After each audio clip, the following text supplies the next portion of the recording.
दोस्तों, आज की हॉरर स्टोरी सुनाने से पहले मैं आपको एक इंटरेस्टिंग सा स्टैट बताना चाहता हूँ। हमारी कहानियां देखने वाले 80% लोग ऐसे हैं जो हमारी वीडियोस एंजॉय तो करते हैं, लेकिन उन्होंने हमारा चैनल अभी तक सब्सक्राइब नहीं किया है। अगर आप उन 80% लोगों में से हैं तो बस आपको एक छोटा सा काम करना है। इस वीडियो के नीचे आपको एक सब्सक्राइब बटन दिख रहा होगा, बस उस सब्सक्राइब बटन को दबाना है। बस इतना सा काम करना है आपको, और लगे हाथों बेल आइकन भी प्रेस कर देना ताकि हमारी लेटेस्ट वीडियो आते ही आपको सबसे पहले पता चले।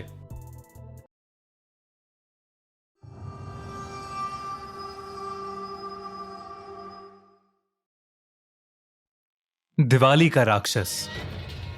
दिवाली का त्योहार हम सभी बहुत धूमधाम से मनाते हैं।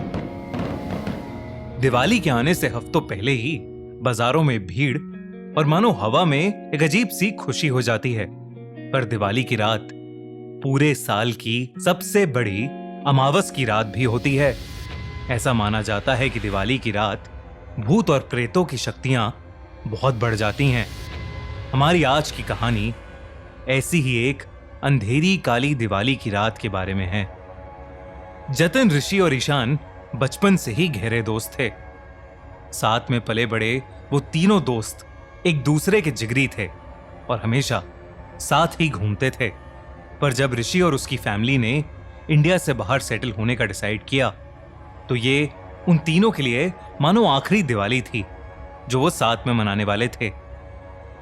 दिवाली के जस्ट बाद ऋषि अपनी फैमिली के साथ वो शहर हमेशा हमेशा के लिए छोड़कर जाने वाला था।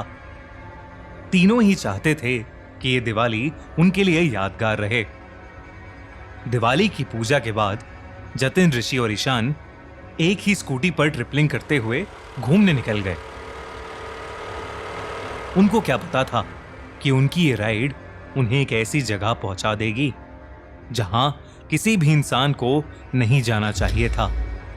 कुछ दूर जाकर एक खाली सी जगह पर ऋषि ने स्कूटी रोकी और स्कूटी की डिग्गी में से बहुत सारे पटाखे निकाले।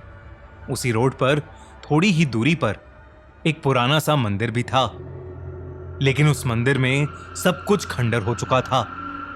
लेकिन उस मंदिर के अंदर एक कमरा था जो अभी भी बिल्कुल सही सलामत दिख रहा था। उस कमरे का दरवाजा बिल्कुल पुराने जमाने का था और उस पर एक बड़ा सा ताला था जिस पर लाल रंग के धागे बंधे हुए थे। ऋषि ने एक एक करके पटाखे जलाना शुरू कर दिया और तभी ईशान ने एक रॉकेट लिया और दो पत्थरों के बीच में खड़ा करके उसे जला दिया। रॉकेट में आग लगते ही वो रॉकेट प्रेशर से नीचे गिर गया और सीधा उस खंडर हुए मंदिर के अंदर जाकर पड़ गया। एक बहुत ही जोर के धमाके की आवाज आई, पर क्योंकि वो मंदिर पहले से ही खंडर था तो उन लड़कों ने उस धमाके की ज्यादा परवाह नहीं की और अपनी मस्ती में दूसरे पटाखे जलाने लगे।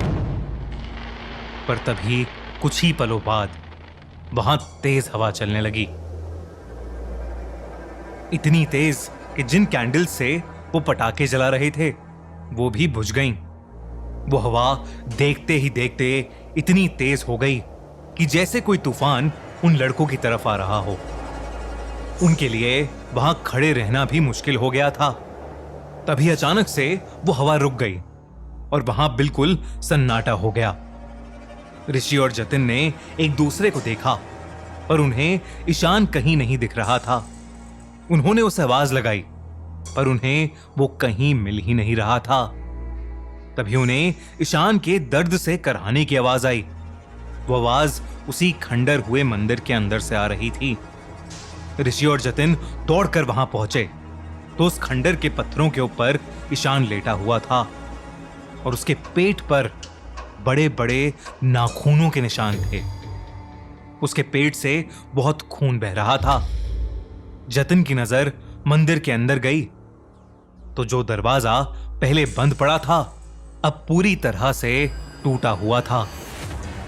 उन्हें कुछ भी समझ नहीं आ रहा था कि तभी ईशान की आंखें बंद होने लगीं। अपने घाव की वजह से वो कुछ बोल भी नहीं पा रहा था और इसलिए उसने घबराई हालत में मंदिर की छत की ओर इशारा किया और जैसे ही जतिन और ऋषि पलटे उनकी रूह ही कांप गई मंदिर की छत पर एक दानव जैसा दिखने वाला भयानक जीव चिपका हुआ था। उसका पूरा शरीर जली हुई चमड़ी जैसा था और उसकी आंखें एकदम सफेद थीं। जैसे ही ऋषि और जतिन ने उसे देखा, वो अजीब तरीके से उन्हें देखकर चीखने लगा। वो तीनों बहुत ही बुरी तरह डरे हुए थे। ऋषि और जतिन ने ईशान को उठाया और उस मंदिर से बाहर भागे। वो अजीब सा दानव भी उनके पीछे भागता हुआ छत से नीचे आ गया। उन तीनों को अपनी मौत नजदीक आते दिख रही थी।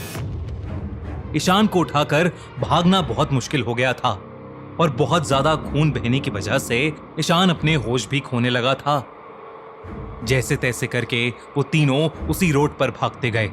कुछ देर तक भागने के बाद उन्होंने देखा कि वो जीव अब उनके पीछे नहीं था। वो तीनों और तेज भागे और तभी उनको रोड के ऊपर एक खंडर दिखा। जतिन की नजर सामने रोड पर गई तो उनकी स्कूटी वहीं खड़ी थी। ये देखकर वो बहुत डर गए, क्योंकि इसका मतलब था वो वहीं पर वापस आ गए थे जहां से भागकर वो निकले थे। और जो खंडर उन्हें दिख रहा था वो वही खंडर हुआ मंदिर था जहां पर उन्हें वो राक्षस दिखा था। उस मंदिर के बंद दरवाजे के अंदर एक छोटा सा कमरा था जहां एक मूर्ति लगी थी, और वो मूर्ति किसी और की नहीं बल्कि उसी दानव की थी जो उनके पीछे पड़ा था। उस मूर्ति के नीचे लिखा था, जय खंगूर देव। वो तीनों बेहद डर गए थे। उन्हें समझ नहीं आ रहा था कि वो कहां पहुंच गए हैं। ऋषि ने मदद के लिए अपना फोन निकाला, पर उसके फोन में नेटवर्क ही नहीं था। उसने उस मंदिर की एक फोटो खींची और ईशान को उठाकर वो दोनों स्कूटी के पास ले जाने लगे कि तभी उन्हें अपने पीछे से एक अजीब सी आवाज आई। उस दिवाली के दिन के बाद ऋषि, जतिन और ईशान कहां गए ये किसी को नहीं पता। पुलिस को उस मंदिर के पास से सिर्फ ऋषि का फोन मिला था जिसके अंदर उस खंडर की एक फोटो थी। जब उस इलाके के पुजारी को यह पता चला कि उस खंडर में यह हादसा हुआ है, उसने उसी दिन ही उस जगह को छोड़ दिया। उस पुजारी ने उस इलाके के बाकी लोगों को भी बताया कि करीबन 500 साल पहले खंगूर नाम का एक दानव धरती पर आ गया था। वो इंसानों को खाकर अपनी शक्ति बढ़ाता था। सब उससे डरते थे, इसलिए उसे खुश रखने के लिए उसका एक मंदिर बनाया गया था जहां वो उसे हर महीने एक इंसान की बलि चढ़ाया करते थे।